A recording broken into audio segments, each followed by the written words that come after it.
কাবা শরীফ, যে ঘর দেখার জন্য বেকুল আগ্রহ, আকুল প্রাণ আকুতি আমাদের প্রতিজনের হৃদয়ে, প্রতিটি মুমিন হৃদয়ে।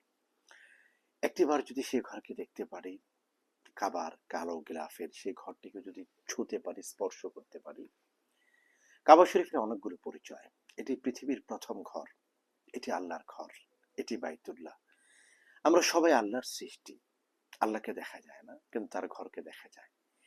কাবা ঘর সম্পর্কে রব্বুল আলামিন কোরআনুল হাকিমে ইরশাদ করেছেন, বিসমিল্লাহির রহমানির রহিম, ইন্না আউওয়ালা বাইত উদিআ লিন-নাস লাল্লাযী বিবাক্কাতা মুবারাকা ওয়া হুদাল লিল আলামিন। পৃথিবীর প্রথম ঘর মক্কা শহরে মানুষের জন্য এবং গোটা বিশ্ব জগতের জন্য হেদায়েতের প্রতীক এই ঘর। আল্লাহ তাআলা বলেছেন, ফালিয়াবুদু রাব্ব হাযাল বাইত।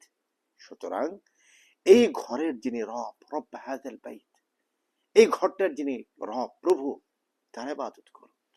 সেই কাবা ঘর, আল্লাহ রাব্বুল আলামিন আমাদেরকে জীবনে একটিবার হলেও সে কাবা ঘর দেখার, স্পর্শ করার, ছোঁয়ার, কাবার বরকত হৃদয়ে ধারণ করার তৌফিক দান করুন। আল্লাহুম্মা আমিন। যারা গিয়েছে তাদেরকে বারবার যাবার তৌফিক দান করুন। কাবা ঘরের নির্মাণের ইতিহাস নিয়ে যদি আমরা আলোচনা করতে যাই খুব ছোট্ট করে, তাহলে প্রথমে বলতে হবে 5 বারের ঘটনা।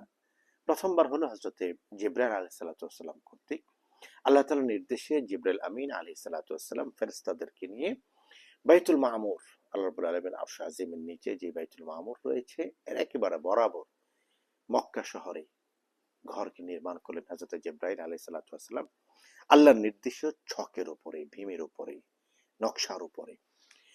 এরপর কাবা ঘর নির্মাণ করলেন পৃথিবীর প্রথম মানুষ, প্রথম নবী হযরত আদম আলাইহিস সালাতু ওয়াস সালাম।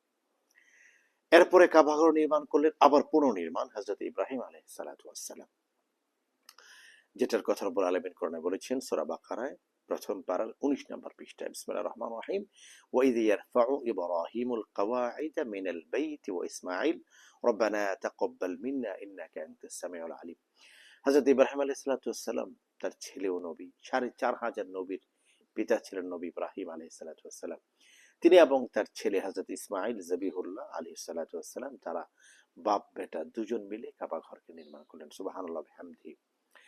এরপরে কাবা ঘরকে নির্মাণ করা হলো কুরাইশদের সময়, নবীজির নবুয়াতের আগে কুরাইশরা কাবা ঘরকে নির্মাণ করলো, যদিও সে নির্মাণে রাসূল করিম সাল্লাল্লাহু আলাইহি ওয়াসাল্লামের অংশগ্রহণের ভূমিকার অত্যন্ত চমৎকার ছিল, ঐতিহাসিক ছিল। নবী করিম সাল্লাল্লাহু আলাইহি ওয়াসাল্লামের ইন্তেকালের পরে কাবা ঘরকে পুনর্নির্মাণ করলেন হযরতে আব্দুল্লাহ ইবনে জুবায়ের, যিনি ছিলেন জুবায়ের ইবনে আওয়াম রাদিয়াল্লাহু আনহুর ছেলে এবং হযরতে আসমা, হযরতে আয়েশা সিদ্দিকা রাদিয়াল্লাহু আনহার বোন, হযরতে আসমা রাদিয়াল্লাহু আনহার বড় ছেলে। হযরত জুবায়ের রাদিয়াল্লাহু আনহুর আরেকজন ভাই ছিল আব্দুল্লাহ ইবনে জুবায়ের, উরওয়া ইবনে জুবায়ের, যিনি ছিলেন মদিনার গভর্নর। হযরতে আব্দুল্লাহ ইবনে জুবায়ের রাদিয়াল্লাহু আনহু, তাকে শহীদ করা হয় পৃথিবীর বিখ্যাত স্বৈর শাসক হাজ্জাজ ইবনে ইউসুফ কাবা প্রাঙ্গণে হযরতে আব্দুল্লাহ ইবনে জুবায়ের রাদিয়াল্লাহু আনহুকে নির্মমভাবে শহীদ করে। তো হযরত আব্দুল্লাহ ইবনে জুবায়ের রাদিয়াল্লাহু আনহু সর্বশেষ কাবা পুনর্নির্মাণ করেন।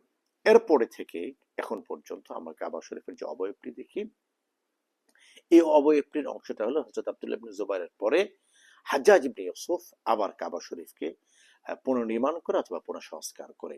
এখন আমরা যে চিত্রটি দেখতে পাচ্ছি সেটি হযরতে আব্দুল্লাহ ইবনে জুবায়ের রাদিয়াল্লাহু আনহুর পরে কিছু সংস্কার হয়েছে, এরপর থেকে আজ পর্যন্ত আছে। এখন পর্যন্ত কাবা শরীফের নতুন করে কোনো সংস্কার হয়নি। কোথাও কোনো পাথর ছুটে গেলে সেটাকে লাগানো হয়েছে, অথবা কোথাও ঘষা মাজা হয়েছে, কিন্তু অবয়ব যেটি ছিল সেই অবয়বটি চলে আসছে হাজারো বছর ধরে। আল্লাহ রাব্বুল আলামিন আমাদেরকে কাবার বরকত নেবার তৌফিক দান করুন, জীবনে একবার অথবা জীবনে অনেক।